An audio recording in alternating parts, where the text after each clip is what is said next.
Hello everyone, this is Terry. Welcome to my YouTube channel Amethystastrotarot. I'm a practicing astrologer and a tarot reader, and if you have any requests for any astrological chart interpretation or tarot readings, you may always contact me from the links in my profile. And today is 10th of March 2025, and we are starting a new week, and towards the end of this week there would be some important events that happening in the sky. One of them would be, first of all, we will have the full moon in Virgo on March 14, and it will be followed by the lunar eclipse, the first eclipse of 2025, and also which will start the eclipse season in March as well. And there would be a total lunar eclipse again in the sign of Virgo on March 14, and on March 15 we will have the legendary Mercury retrograde, starting with the stationing of the Mercury retrograde in the sign of Aries. So today's recording would be about the technical details of the this lunar eclipse coming up, because I believe that most of the time we get ourselves more with the interpretation, which is important, but always also it's good to keep in mind that those interpretations are general interpretations. I mean, it's like without seeing the natal charts of each of us, we wouldn't know how much impact an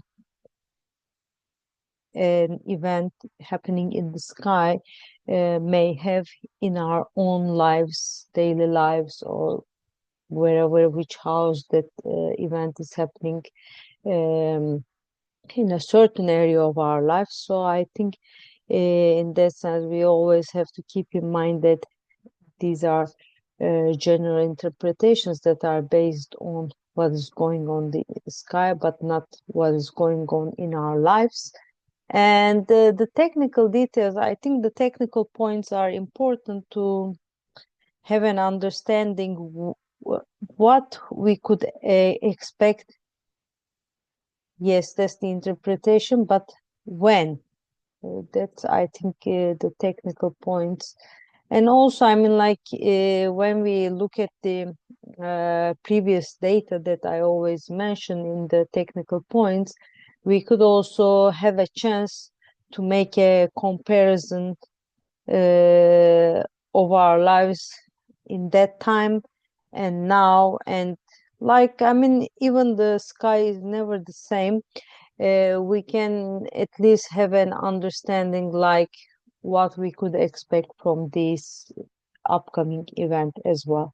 So coming to the technical part, lunar eclipse in Virgo will happen, March 14, 2025 at 6:59 UK time, and it would be 23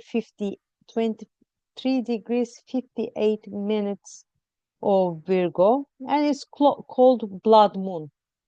It's a total solar eclipse, and total lunar eclipse. Oh, that the eclipse already, I'm getting eclipse with the also involving the Mercury retrograde coming up. So it's a total lunar eclipse. And when we quote from the NASA's page, why is it blood moon?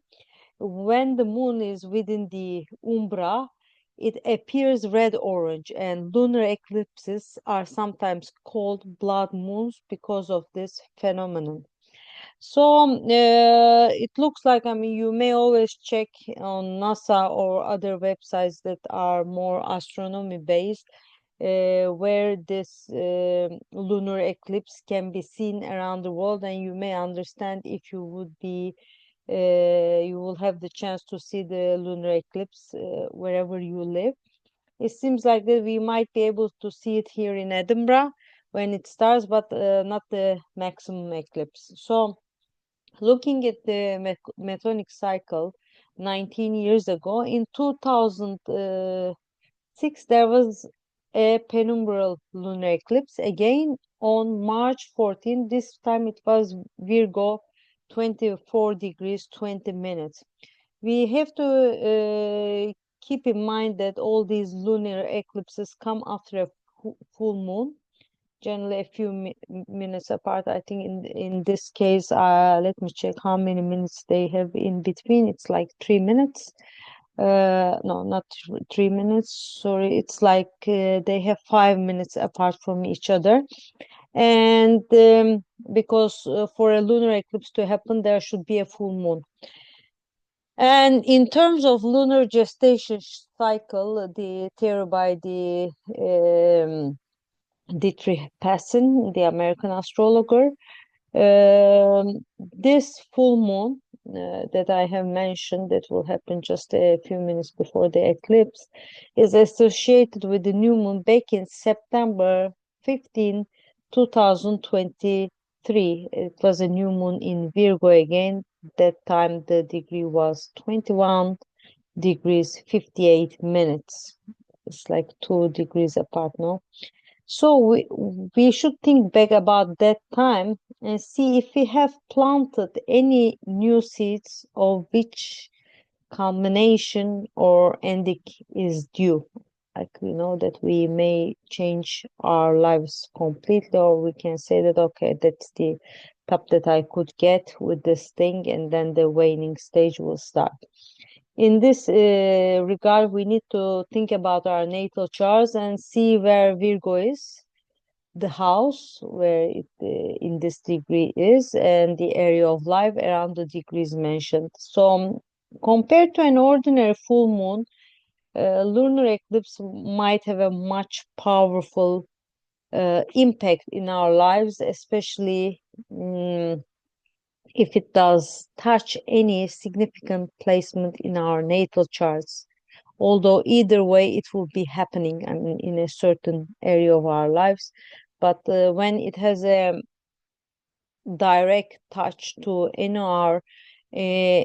of our placements in our natal charts, then the impact could be felt much more. And for some of us, we may have already started experiencing some impact. And during the eclipses, the contact with the lunar nodes is also very crucial, and as the nodal axis may represent the life journey. And it's worth mentioning that to be able to compare 2006 to now, to look into the both eclipse charts could be really useful. I think that in 2025 chart, I mean, like over the 14th of March, Saturn in Pisces, hand in hand with the Sun tightly, may tell us a different story about this eclipse, which I will cover in the interpretation part later. And one more thing to the list, to keep in mind that until February 2027, that would be the last one, we will see 4 eclipses, including this one, both lunar and solar, in the sign of Virgo. And after that, until September 12, 2034, there will not be any eclipse in Virgo anymore. I think that these are all what come to my mind in terms of technicality and technical points regarding this upcoming lunar eclipse in Virgo. I said once solar eclipse. I know I got eclipse. It's a joke. But I will be back in the interpretation part and see in general terms what this lunar eclipse chart might be telling us. So for the moment, see you all later, and I will probably make another video about the Mercury retrograde as well, legendary Mercury retrograde. So I wish all the best. Bye bye.